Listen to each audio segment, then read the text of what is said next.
बड़ दांडे आसिक डिसेम्बर बिकी पार तुम कलेक्टर पाक ना लोकाल आईएसी दियो। ମୁଁ ଭାବୁଥିଲି ଏଇ ମଣିଷଟା ଗୋଟେ ଭଲ ମଣିଷ, ପଶୁ ସେବା କରୁଛି ଆଉ ପଶୁ ସେବା କରିବା ଗୋଟେ ଭଲ କାମ। ତ ମୁଁ ଭାବୁଥିଲି ୟାକୁ କି ପଶୁ ସେବା କରୁଛି, ବହୁତ ଭଲ ଲୋକଟା, ସେଥିପାଇଁ ମୁଁ ୟାକୁ ସପୋର୍ଟ ବି କରୁଥିଲି। କିନ୍ତୁ ଏବେ ଇଏ ନା ଇଏ କ'ଣ କରୁଛି, ଜାତିବାଦ ଧର୍ମ ଉପରକୁ ପଳେଇ ଆସିଲାଣି। ତ ୟାକୁ କ'ଣ କରିବା, ଆମେ ଦେବା ପେଲା। ତ ଚାଲ ଭିଡ଼ିଓ ଦେଖ। राजस्थान उधर दिखा।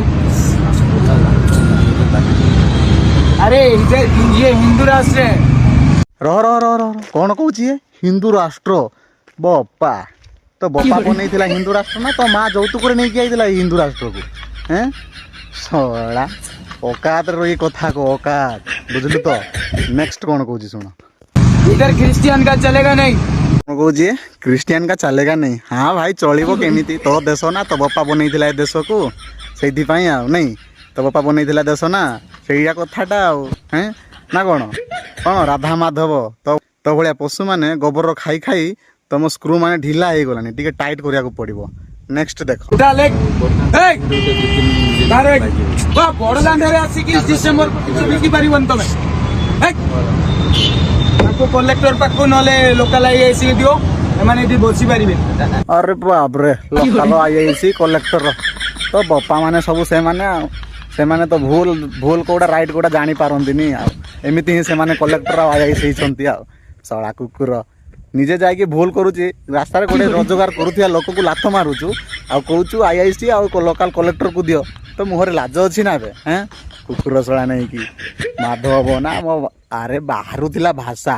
हेलो तुम्हें आमे बड़ दांडे जगन्नाथ देश आसिक ये कौन बिकुच तुम्हें आमे जगन्नाथ बड़ दांड ठीक अच्छी जगन्नाथ देश अबे देश तुम गोटे देश बनाओ बे आगे डिसाइड करे तू जगन्नाथर देश ना रामर देश ना लक्ष्मणर देश ना श्रीकृष्णर देश ना सीता आहरी अनेक प्रकार अच्छी कहार देश आगे से तू डिसाइड करे जगन्नाथ देश देश ना मो पार्टी अखाड़ुआ बुझल कि ना हैं एटा देश नुहे एटा राज्य ओडिशा राज्य जगन्नाथ राज्य सेटा कहबू जदि ठीक अच्छे चलो।